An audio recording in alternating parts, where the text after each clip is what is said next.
Bienvenue dans la matinale de l'entrepreneur sur TV Finance. Et ce lundi, notre invité est Hugo Renaudin, dirigeant et cofondateur de la start-up française LGO Group. Bonjour. Bonjour. Vous avez lancé notamment une plateforme de trading à destination des investisseurs institutionnels. Expliquez-nous en quoi ça consiste. Alors LGO, il faut bien comprendre qu'on est une boîte de technologie avant d'être une boîte de trading.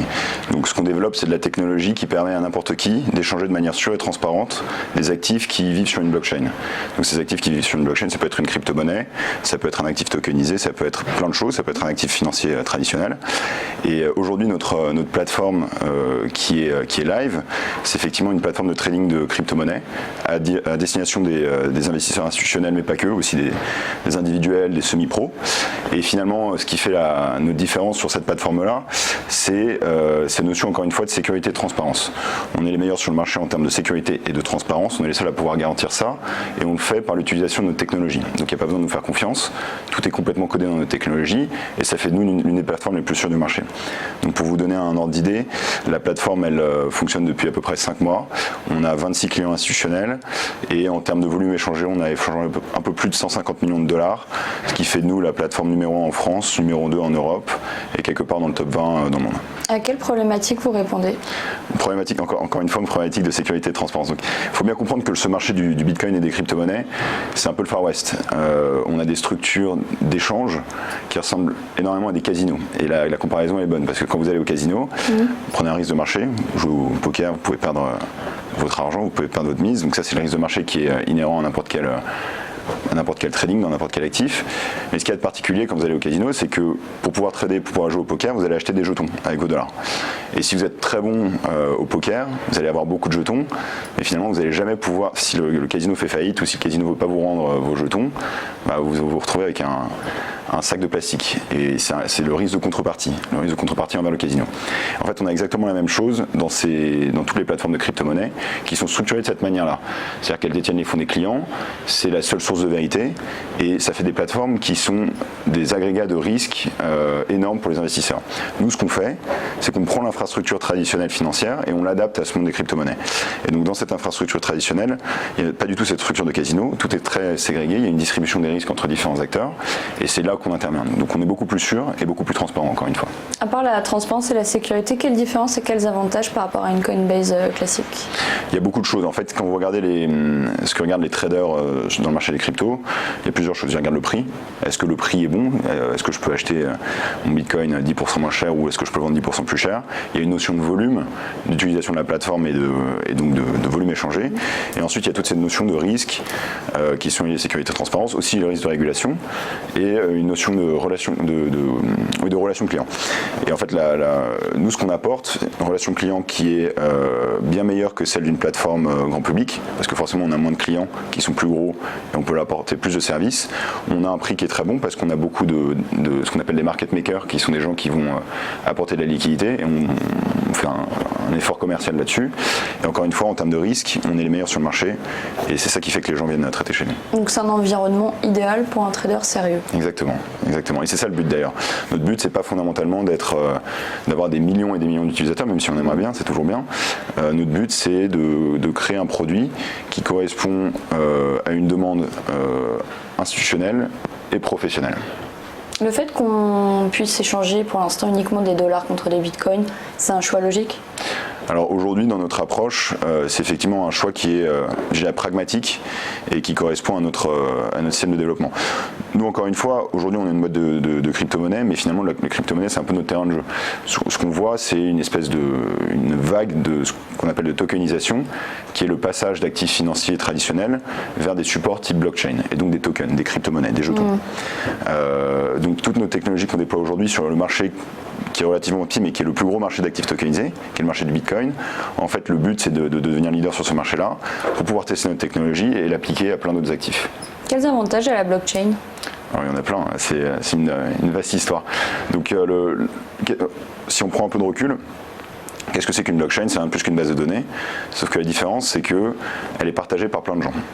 Et toutes ces personnes-là peuvent écrire avec un certain nombre de règles, mais finalement, chacun n'a plus sa base de données qu'ils doivent réconcilier entre eux. Et donc ça apporte beaucoup de sécurité, parce qu'on n'est plus dépendant d'un seul acteur pour détenir la source de vérité, ça apporte beaucoup de transparence et donc beaucoup d'efficience. Donc il y a beaucoup de notions d'optimisation de coûts, il y a beaucoup de notions de partage d'informations et encore une fois de notions de sécurité de l'information qui sont liées à l'utilisation d'une blockchain. Vous avez fait une levée de fonds, est-ce que vous cherchez toujours des partenaires financiers? Oui, alors sur la levée de fonds, en fait c'est intéressant, on a fait une ICO. Donc pour ceux qui ne savent pas, une ICO c'est une Initial Coin Offering. Donc on a créé notre crypto-monnaie, le token LGO. Donc en février 2018, ouais, c'est ça, février 2018, et donc c'est la plus grosse ICO française à date. Et en fait, ce qu'on a fait, c'est qu'on a rassemblé une communauté de 10 000 token holders, des gens qui ont acheté notre token et qui sont de manière naturelle des clients. Et donc c'est une manière de lever des fonds qui est assez innovante. Aujourd'hui, la démarche, c'est de trouver des partenaires plus traditionnels dans le monde de l'investissement qui peuvent nous aider à développer ce qu'on veut développer un peu plus tard. Ça, c'est les objectifs à moyen terme? C'est les objectifs à moyen terme. Et à long terme, quels sont les objectifs à long terme, écoutez, on est numéro 1 français, on est numéro 2 en Europe, dans le top 20 mondial. Moi j'aime bien me dire qu'il faudrait qu'on soit premier, donc ça c'est sur la partie, sur les crypto-monnaies. Ensuite, encore une fois, notre volonté, c'est d'apporter de la sécurité et de la transparence par notre technologie dans ces milieux-là. Et c'est aussi de se développer d'accompagner le développement des acteurs traditionnels vers des actifs tokenisés. Donc toute cette vague de la tokenisation, nous on veut être un connecteur. Donc on veut travailler avec n'importe qui, on veut travailler avec les hedge funds crypto, on veut aussi travailler avec les banques traditionnelles qui vont émettre des actifs sur la blockchain, et on veut que notre technologie devienne le standard pour tous ces échanges-là. Évoquons un petit peu les régulateurs tels que la FINRA avec qui vous échangez. Ouais. Alors nous, on a des discussions avec 8 ou 9 régulateurs entre les États-Unis et la France. Donc, je ne sais pas si l'équipe est partagée entre New York et Bordeaux. Donc on a des discussions avec les régulateurs financiers, les régulateurs plus tout ce qui est paiement et gestion des services de monnaie, les régulateurs plus crypto. Et finalement, c'est intéressant d'être sur les deux continents parce qu'il y a quand même une différence de philosophie qui est importante. Moi, je trouve qu'en France, avec la loi Pacte et le nouveau cadre PSAN, prestataire de services en actifs numériques, on est très en avance en termes de régulation. Et il faut bien savoir que, en tant qu'entrepreneur, il n'y a rien de pire que d'être dans une zone grise. Et on sait que la crypto-monnaie, ça va être régulé, et c'est très dur d'entreprendre et de créer un projet qui marche, en sachant que quelque chose va être régulé, mais s'il n'y a pas encore de régulation, pas encore de loi. Donc là, c'est très bien, il y a un cadre, c'est très clair, il y a un cadre réglementaire, il y a un cadre fiscal.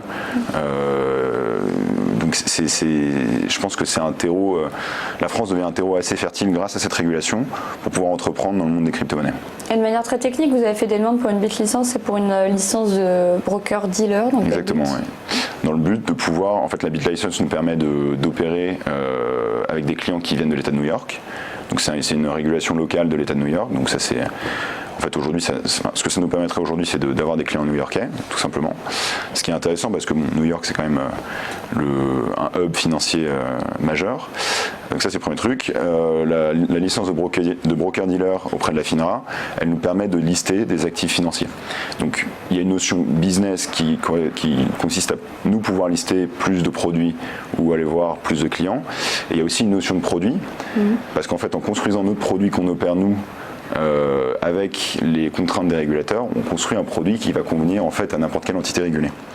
Et dans la vision qu'on a de notre technologie, de devenir cette technologie de référence pour tous les échanges tokenisés, c'est hyper important d'être au fait et d'être proche de ce que les régulateurs demandent, parce que finalement c'est ce que nos clients nous demanderont plus tard. Enfin rapidement pour conclure, quel premier constat, quel premier bilan vous faites sur votre entreprise? Il y en a beaucoup. Je pense que il y a des satisfactions. Je pense que la satisfaction principale, c'est de se dire que si on fait les bonnes choses, ça marche. La base de notre entreprise, encore une fois, j'ai dit plein de fois aujourd'hui, c'est d'apporter de la transparence et de la sécurité dans le monde des échanges. Quels que soient ces échanges, et de l'apporter avec la technologie, pas avec la confiance. Il n'y a pas besoin de nous faire confiance. Et ce qu'on voit, c'est qu'aujourd'hui, cette philosophie qui nous a permis d'amener 10 000 personnes autour de nous financer, qui nous a permis de construire une équipe qui est hyper professionnelle de 30 personnes entre ces deux pays et qui aujourd'hui nous permet d'être un des leaders sur notre marché, en fait, c'est des notions, c'est des valeurs qui sont bonnes. Et donc c'est assez satisfaisant de voir ça. Merci Hugo Renaudin d'être venu nous parler donc. Merci. De LGO Group, à très vite sur TV Finance.